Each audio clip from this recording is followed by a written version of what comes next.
Hello and a warm welcome to Federal's special program, Capital Beat. Post-Haryana and Maharashtra elections, the only question which everybody is asking is, where is the India alliance? What has gone wrong with its narrative, despite the way they came back during the Lok Sabha elections, but 6 months down the line, the story is completely different.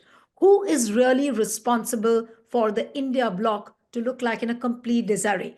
Joining me now is the renowned journalist, author, and somebody who's been the advisor to former Prime Minister V.P. Singh as well. Thank you so much, Mr. Prem Shankar Jha, for joining on the Federal. It's a real pleasure to have you on the program, and especially at a time when people are saying that democracy is completely lost. There are questions on electoral democracy, but amidst this talk, the big question is that where is the opposition, according to you?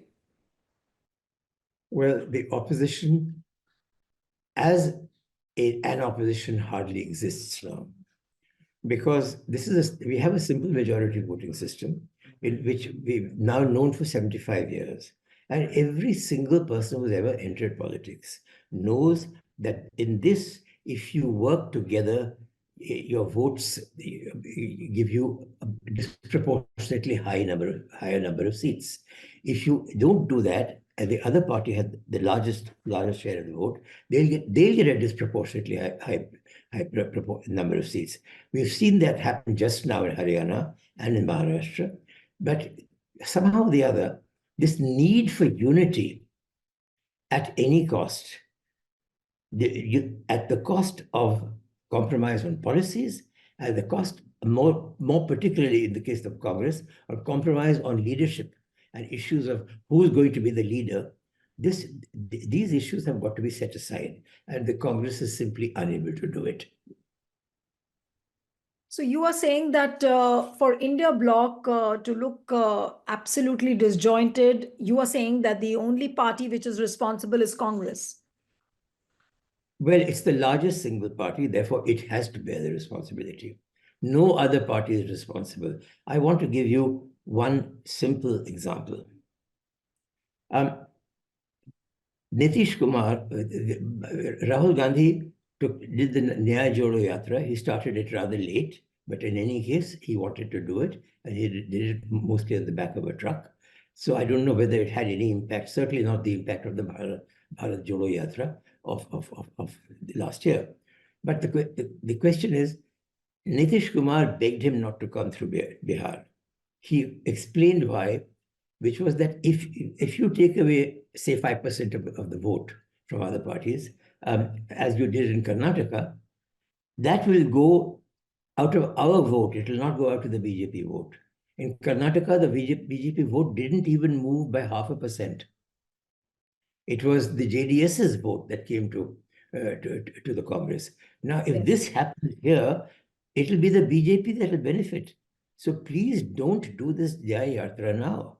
So Mamta had said the same thing, but Mamta was not as greatly threatened as the BJP Tejashwi Nitish alliance was.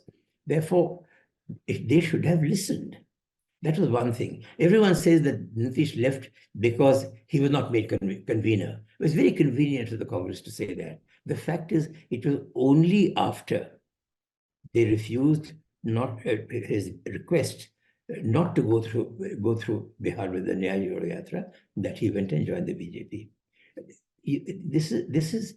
It's essential to understand that if you work together, you must actually give ground to your partners, and the Congress has never done that till today. But Mr. Jha, like Rahul Gandhi has been raking up the issue on Adani, and especially post US indictment, there are lots of questions again on Adani. Every day there is a discussion in Parliament that that we should raise this issue, but somehow Mamata Banerjee is not part of it. Samajwadi Party also, yesterday we saw they walked out. They were not part of the protest when India Alliance was protesting outside the Makar Dwar of Parliament. What would you really say about the opposition on this particular issue as well? For the future of this country, taking up issues like Adani is completely irrelevant. Whatever you may say, I think that the way that Adani has been getting contract after contract at the expense of others and at virtually no cost to himself. And mind you, I wrote an entire article on Mahua Mitra describing in detail precisely how he did that with two ports on the east coast of India, and how Mahua Mitra, having found out the technique of grabbing contracts without having to bid for them, was about to expose it in Parliament, and therefore she had to go, and she had to be pushed out fast. Having done that, I don't know whether anyone in the Congress even read that article. The thing is, but whatever you do, he creates jobs. Whatever you may say about the BJP, they've created roads. You can say So that you they are can saying, have done it. sorry to interrupt you, May but I just finish 1 minute? Please don't. okay. Just let me finish. The issue is that you're catching on to one person. The issue is unemployment, jobs. The fact that the legal system is no longer working, that 80% of the people in all the jails are under trials, that the cost of litigation is absolutely gone right up through the roof. No, but my These question, are Mr. Jha, issues, is and only they're the less important issues, are the ones that we should be discussing. right. So you are saying that Adani is not that an important issue on which Congress is continuing to hammer, and they shouldn't do that. Well, it does not get them a single vote. Let me put it that way. End of story. Okay. So, what is the way out now for the opposition? Because I'm sure the BJP is much more emboldened than what it was post Haryana victory. There were again lots of questions on the electoral malpractices that, BJP is winning elections by rigging and by indulging and deleting the voters' names from the list. Now, amidst all those things, whatever has happened, we do not know. There's no proof of it. It's just allegations which are coming through. But do you think that BJP is much more emboldened and Modi government will work with much bigger vengeance now? I'm not going to be a soothsayer and predict what will happen. All I want to say is the election issue is a very genuine issue. It's a major issue. And I have not heard the Congress say the thing that is most important in this. All they have to say is there are two things. We cannot trust the election commission any longer, not because we don't trust the election commissioner, but because the system by which the integrity of the election commission was maintained when it was formed has been destroyed by Modi. Therefore, we do not know what the election commission will do. No, but However, then, we can. the May I just letters finish? which yes, Neelu, please let me finish. Please let right. me finish. I'm not going to go on for so long. Just please let me finish. The important thing is to say we will abolish Form 7 when we come to power. That's all you have to say. Has anyone mentioned this? No. Why? Why are they not thinking about this?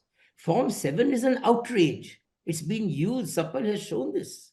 And it will be used again and again. I think it's been used quite, he's right. Haryana, definitely. And I think it's been used massively in Maharashtra. Right. I think that this and it's an impossible thing. There are so many forms. It's impossible to track down. Therefore, Right. Form 7 must go. I don't think any other country in the world has a clause in its electoral laws that allow people, one person, to write and say, my neighbor should not get the vote for XYZ reason. This doesn't exist. I was horrified when I saw Form 7. No, but Mr. Jha, what I was asking was that, yesterday also the Congress delegation went and met the Election Commission and they pointed out the way the names of the voters was deleted from the list. Now, is that going to help? Abhishek Manu Singhvi came out from the Election Commission after the meeting and said that we've got an assurance and they are going to give us in writing as to what went wrong. Now, how convincing is that? And if Congress is broaching up this issue with the Election Commission in this manner, is that right? Look, you have, on the one hand, you keep criticizing the government for the way that it has destroyed the integrity of the Election Commission. Then you go to that same Election Commission to ask them for a verdict on this, and then you come out and say we will accept the verdict. What are you telling the public? that Modi did the right thing. As a member of the public, that's exactly the message I've got. How can So you you were trust the saying, Selection Commission now? right. The issue is what you can do is you can cut the legs off. And you can do that by taking Form 7 out. Okay, so you mean to Second say point, that what may I, yes, okay, Neelu, please go no, ahead. I'm saying that what you mean to say is that Congress should begin this campaign aggressively, that Form 7 should be abolished, as what Gurdeep Sapal has just tweeted 2-3 days back. And he was saying that, he pointed out towards massive voter name deletions in Maharashtra. About 10,000 names were deleted and 10,000 fake voters' names was added to the list. That's what he pointed out. So are you saying that Congress should just begin with this campaign, that when we come to power, we're going to abolish Form 7? Is that what you're saying? That's one of about 40 points that I can think of that the Congress should be raising. But it's Right. very important. The issue really is that Form 7 may not have been misused now, but its very existence ensures that it will be misused at some point or the other. Then if that is there, then the people's confidence and faith in the balloting system will disappear. Then you'll start having wars at polling booths. You'll have wars at polling booths. I'm telling you that now. So, therefore, it's a question of how the leadership and the capacity to go to the absolute core of an issue and expose it to the public. There is zero leadership of this kind in Congress today. Right. Okay, now another problem which is quite rampant in Congress, and starting with Haryana, we saw a lot of factionalism. And, despite that type of groupism existing within the party, the central leadership of Congress was somehow unable to stem that problem. And the same thing was seen in Maharashtra as well. Congress completely, I mean, despite they having a narrative in hand, the team looked completely disjointed. And in fact, Maharashtra Vikas Agadi looked very cohesive with Uddhav Thackeray and Sharad Pawar. But even then, Congress couldn't give that glue to the two parties. And somehow they've completely lost this election. What would you say to this now? And how is Congress really going to stem this problem? The answer is you do not get together only at the time of an election. You got to rebuild the syndicate. Do you remember the word syndicate from the old days? Yes. Neelu, the Yes. syndicate was the coalition of regional leaders, which was the actual Congress. Mrs. Gandhi, they behaved absolutely wrongly with Mrs. Gandhi when they tried to force her to take Sanjeeva Reddy as the presidential candidate, when rightly she had the right to, and she had rightly chosen the right person, V.V. Giri. So she had every reason to fight, and I'm very glad she won that fight. But then you had to reconstitute the regional coalitional nature of the Congress that existed. That never happened. From that point on, the Congress became a one-party, one-person party. It became a sort of a not a Hitlerian party, but a sort of a party around a demigod. And that has got to. They got to understand. You've got to go back to the way the Congress was from 1885 till 1969, which is as a coalition of things, which means that your parties should be getting together and discussing issues literally every week. The Congress Working Committee should be replaced by an alliance working committee. You can have whatever you want in the Congress, but the Alliance Working Committee must consist of all the leaders or the deputies of the leaders who come together every week to discuss every issue. And if they do that, the media will not, even the Godi media will not be able to ignore them. Now, another point you made, Neelu, you made another point, but you speak again, and I'll come back. No, I was saying that, post Maharashtra and Haryana elections, I've come across many reports which said that, the Congress leadership understands and they comprehend what the problem within the party is, but even then they look very helpless. Do you think that somewhere the direction of Yes. Rahul Gandhi is not right? Because people have started questioning that. And some of them also say that, there are people within the party who are misleading Rahul Gandhi. Well, This is not Rahul Gandhi's fault. Let me say that straight away. This is a situation that has been created in the Congress by an entirely different thing, which was the banning of all private donations, company donations, corporate or individual. Individuals could do it, but corporate donations by Mrs. Gandhi in 1970. When they did that, you see, until then, whatever donations came to the central party organization. So the central party had the funds and could therefore choose the candidates who would stand for the parliamentary and to a lesser extent for the state assembly elections. Once you banned corporate donations and there was no state financing system created to replace it, there was no way that politics could be run except by collecting small sums of money from all kinds of places and in cash. So you basically had a straightforward transfer of the political system into the hands of criminals. The criminals meaning including tax evaders, dacoits, and other people who have made large sums of money, and also to some extent large, important people in rural areas. The Haryana result is exactly because of this.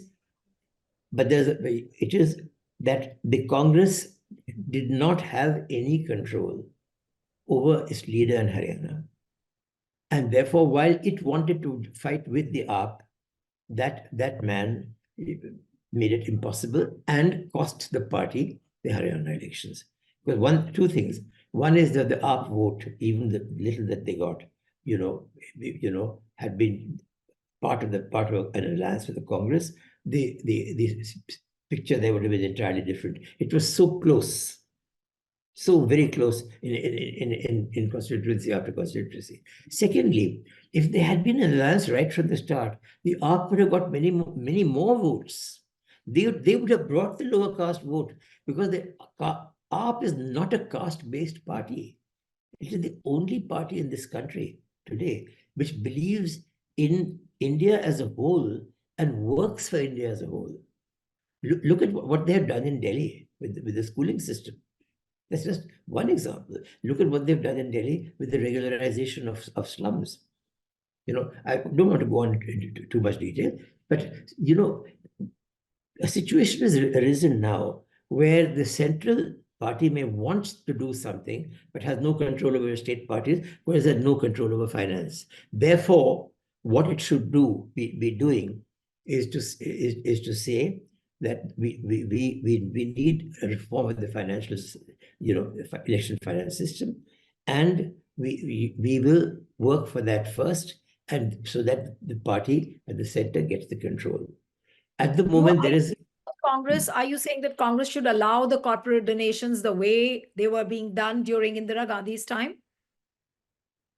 Pre Indira Gandhi's ban, corporates were allowed to give money and get tax deductions. Right. The first thing she did was, and this made it very attractive, and a good bit of money came. And mind you, it came not only to Congress, it came to Swatantra, it came to Jan also.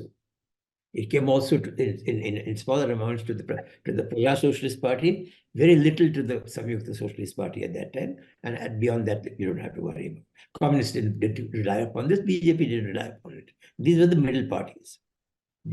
What that ban did was it strengthened the ideological parties at the expense of the non-ideological parties. That was one. Secondly, it criminalized the financing system.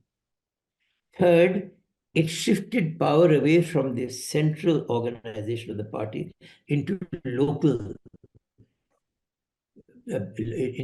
organizations, and you didn't know who they were dealing with. It became what is known as a clientelist democracy. India became a clientelist democracy at that point. So I think that electoral reform and a state financing system are absolutely essential.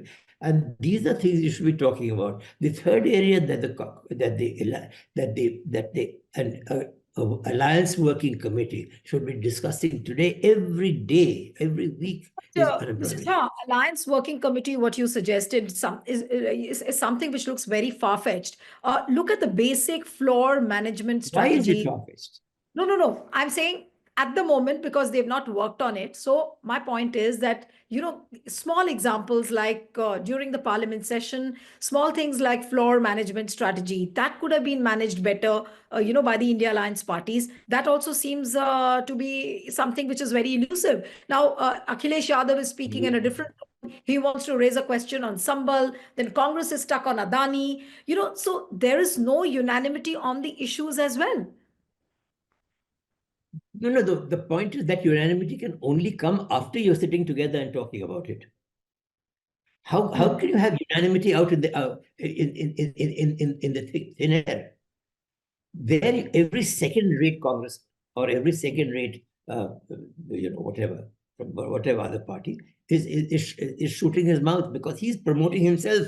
He's not promoting the party. He wants to use the media to show how important he is so that he can move up in the party.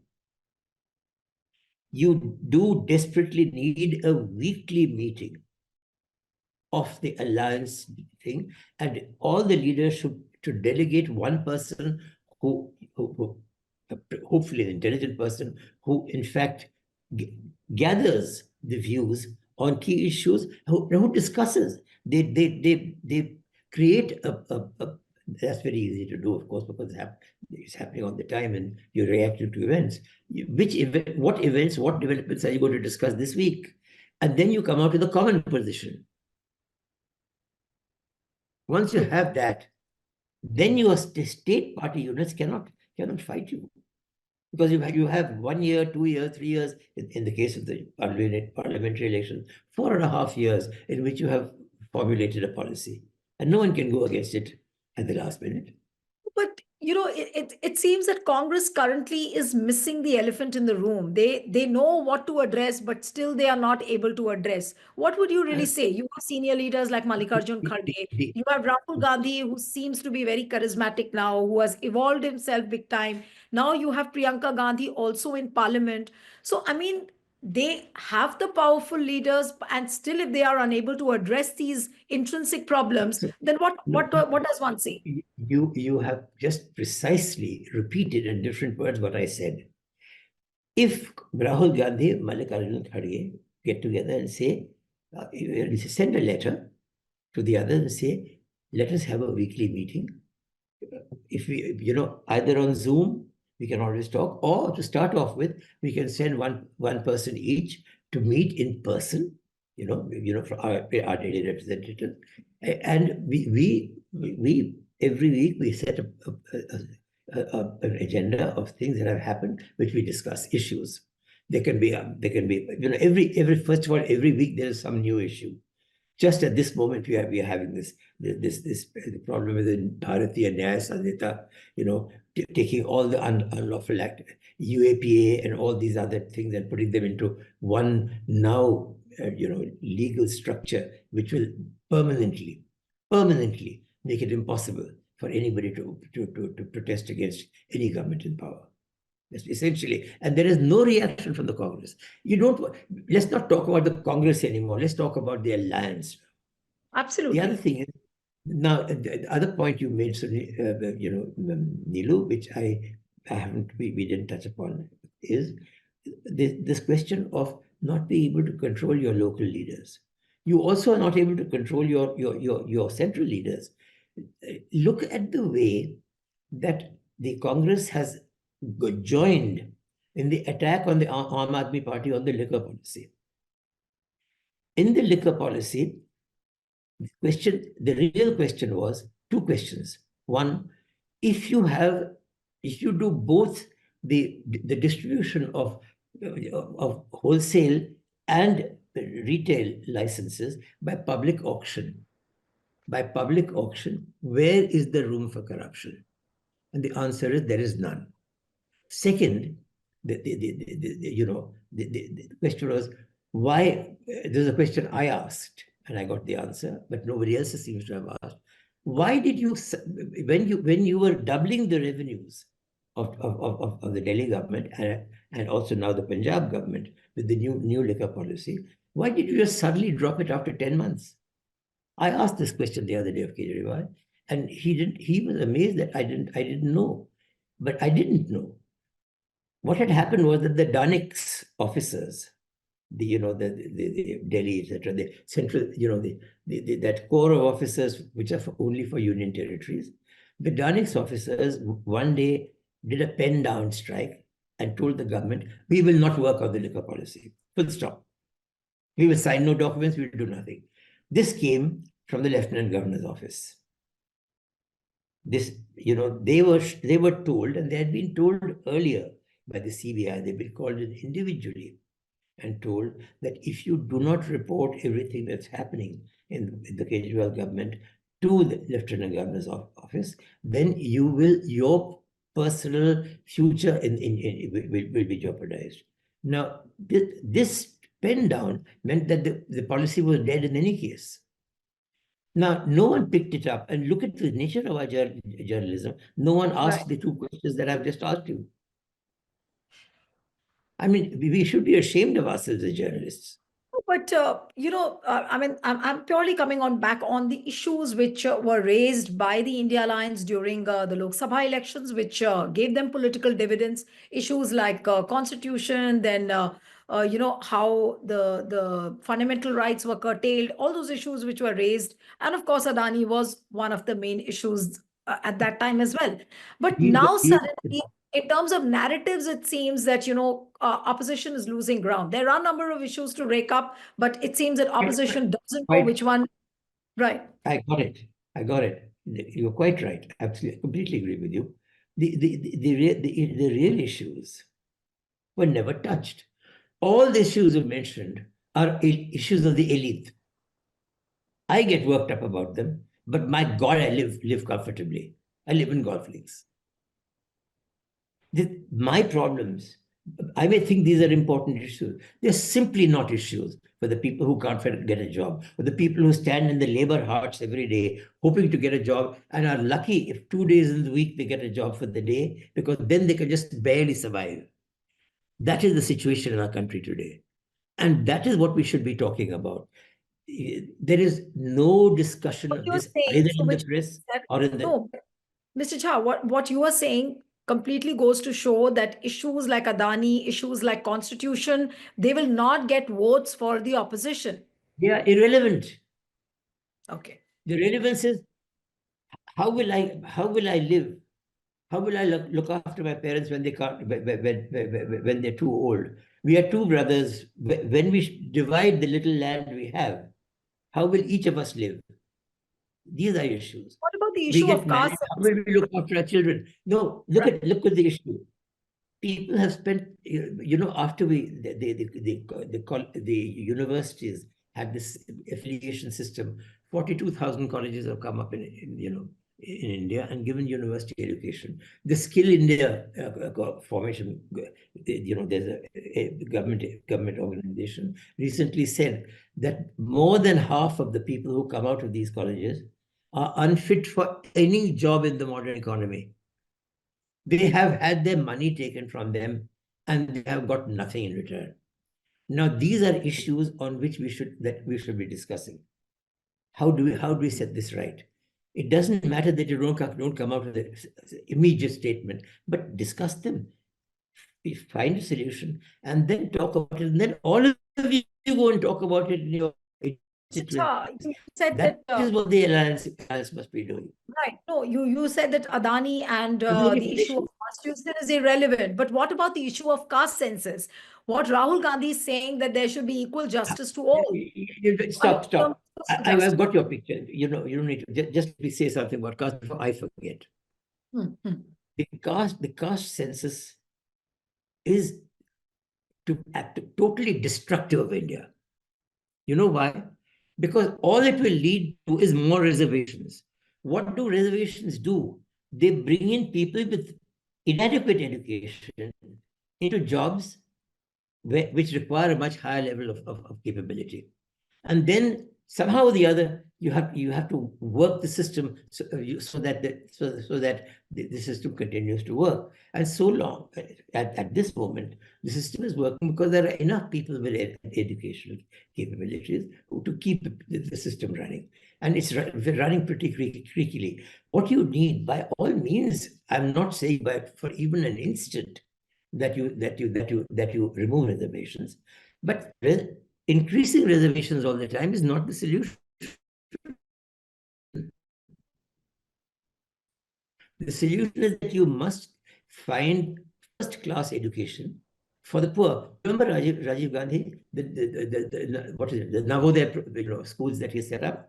He set up one school in every district, or 500-600 districts. About 300 of them have survived and become first-class schools. Look at what Kejriwal has done in Delhi to the system. They are systematically doing better than the private schools.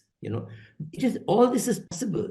All this has been done. There is nothing new to create in it. Why can't the Congress remember what Rajiv Gandhi did for this country and say we will do that for every single person and every single caste in this country? Yes, we will give reservations, but we will also give you educations so that your next generation will not need those reservations. That is what they should be saying. There's no mention of education. As far as concrete is concerned, every party in this country creates an elite, and that elite forgets the people. And the Congress is the worst of them all. So my last three questions to you, that as of now, has opposition really lost it out as compared to BJP? No, not at all. The BJP is doing its own damage to itself because, for one thing, they're not able to provide jobs either. Adani may be building ports, but they're built by giant machines. Gadkari may be building wonderful roads, which personally I'm benefiting from because I have a good car and I like to travel. But the fact is that those roads are now the road building is now so mechanized that it hardly creates any jobs. So, and it's very fast also. But the thing is that, therefore, the real issues today are how to get jobs going. You've got to somehow or the other find a way of moving industry back into the villages. It's something that I have been working on. There's a book that two of us have written, which goes into this, which will come out shortly. That's a different subject. But the point is, if I can do it, others can do it. I think we have got to think about these things. We've got to think about jobs. We've got to think about the future of people. We've got to think about the security of their lives. 83.2% of people between 16 and 30 have no jobs. More than 4 out of 5. I mean, how can we even go to sleep if you're politicians or decision makers with data like this? No, but the often heard statement which comes not only from Congress but from other political parties is that, BJP has leashed the political parties in some way or the other. Either they've pushed out the enforcement agencies, or sometimes there are cases against them. Some people are jailed, like Arvind Kejriwal was jailed during the campaign, and then Hemant Soren. But Hemant Soren still has managed to come back to Jharkhand. But I'm very glad you mentioned this, Neelu, because I'll tell you one thing. Kejriwal went to jail. 4 of his people went to jail. Manish Sisodia, who's next only to Kejriwal, a god for the poor in Delhi, and against whom they could find nothing. 2.5 years they tried to find things. They didn't find one scrap to hold him with. These people have been attacked. And guess what? There was not one word from the Congress in their support. In fact, I hate to take their names, and I will not, but 2 people whose parents I respected enormously in the Congress in the past have gone out of their way to continue attacking Kejriwal after he's in jail. I mean, what the hell are they doing? Do they really think that this is a way? Suppose you can even come back in Delhi by doing this. Certainly you won't. Actually, you'll hand over Delhi to the BJP. But the point is, even if you could come back in Delhi, will that bring you back as the dominant party of India again? Dominant party democracy is finished. There's only one dominant party just now, is the BJP. And it's not got the kind of votes that the Congress had. The BJP's vote has stabilized around 36 to 38%, and it will stay there for some time. But if the What rest can get together, and you need programs to get together, you need to have a heart for the poor to get together. I don't see that heart anywhere in Congress just now. Yes, I Mr. beg Shah, your pardon. if you One exception. May I say one thing? One exception. There's one person in Congress who had that heart, and that is Priyanka Gandhi. And she's the least exposed, the least I would say used person, the least listened to person in that party at this think moment. Priyanka Gandhi is underutilized in Congress? More than underutilized. She's an idealist. She also has that combination of idealism and pragmatism, where you know what to think about, and then and how to go about reaching people on those issues. No, but Every time she speaks, this no, happens. what I'm trying to understand, I mean, we are analyzing the party every day through some issue or the other, but is Congress really caught in a quagmire, or is it caught in a time warp that they are not able to overcome all these troubles? And the same kind of problems arise through in every assembly election, whether it was Haryana, whether it was Maharashtra, the same factionalism, same groupism, central leaders not being able to control the state leadership somehow. uh, I mean, not that these problems don't exist in BJP, but then there was so much of hope from the opposition, and again, all those hopes are shattered. Well, I think you're right about that, but the way to tackle this issue is again the same, that you first ask, what is it that's really bothering? What are the problems the poor face? The poor are 90% of India. What can we do about it? The answers are slightly different in each state of the country. Therefore, if you have a coalition, and they meet all the time, you discuss and you understand each other's problems. And out of that emerges a set of policies that you can put to the people. You can get to attack the BJP. The BJP is attacking you person by person by person. You have no weapons by which to do a similar person by person attack. That's what you're trying to do with Adani, with Modi, with everybody. That's not the right way to go. That's the losing battle. The battle is the winning battle will be to say BJP has been able to do nothing for you. All the growth, Arvind Subramaniam wrote an article. Here's the former economic advisor of the BJP government, wrote an article recently saying it is impossible to believe the growth data that India is putting out. And then goes on to explain why. They're lying to you. I'm unable to write on economics anymore because I can't use government data anymore. So, Mr. Jha, the problem is that Congress realizes what the problem within the party is. It also realizes what the problem within the India alliance is. And if they are not able to address, as what we were talking, that Priyanka Gandhi is also there, Rahul Gandhi is there, Mr. Kharge is there, and if they all want and they really resolve to do something, they can. But then, what do you think is stopping the Congress as a party, in executing all this? I regret to say that it is a lack of leadership. See, now let us take How does one how does one corroborate that? How does one corroborate that? You have stalwarts like Mr. Kharge. I was about to answer that question when you asked me. There's a lack of leadership. Oh gosh, I've lost my train of thought now. What did you ask me again?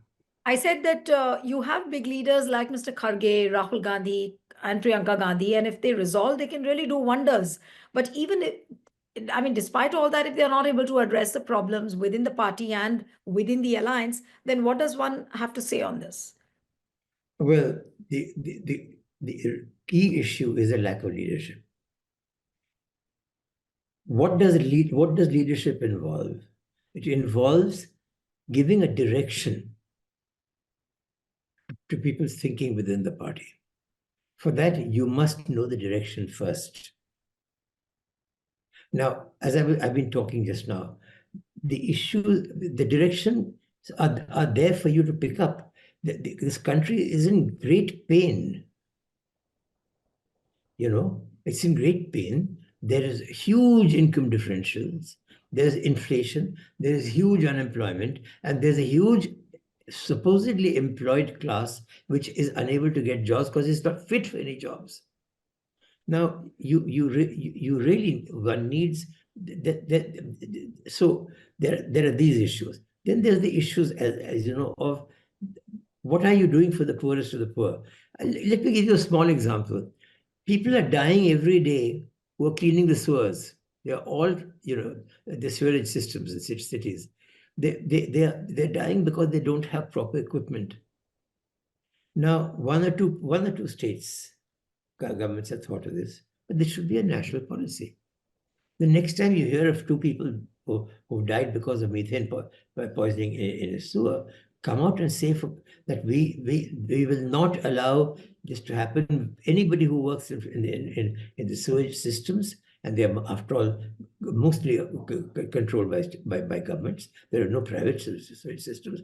They will have to have the following things, and we will make sure of it. And because this is a hardship job, we're going to give them 50% more than what their category requires. That's leadership.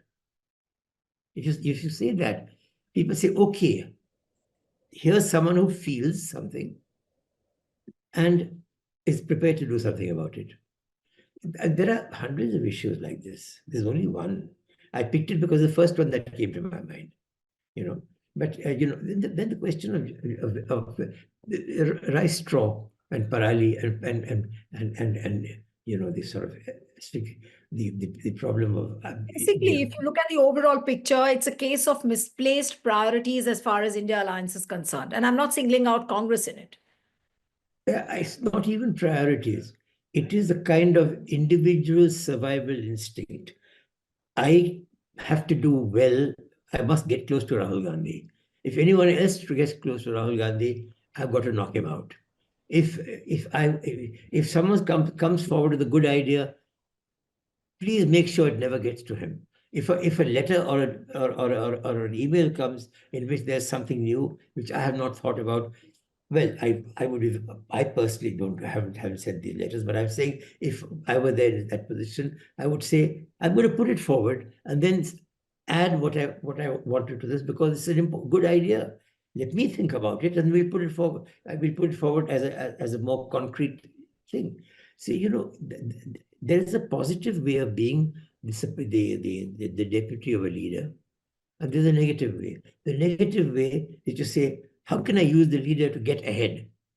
And the positive way is to say, how can I help my leader to get further ahead? There's a mixture of both. There's nobody in any leadership in any party who's not got a mixture of both. It's getting the mix right. And to a certain extent, not to a certain extent, that depends entirely on the leader.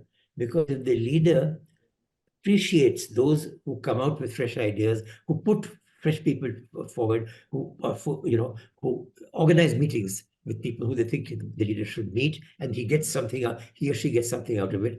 Then it's not just the idea, but the person who's done that, who goes up in the esteem of the leadership. I have a feeling that there is a great negativity and a sort of a personal hubris in people who are close to the leadership of the Congress Party. And this is very sad because that's not the kind of leadership that will get you anywhere. Absolutely.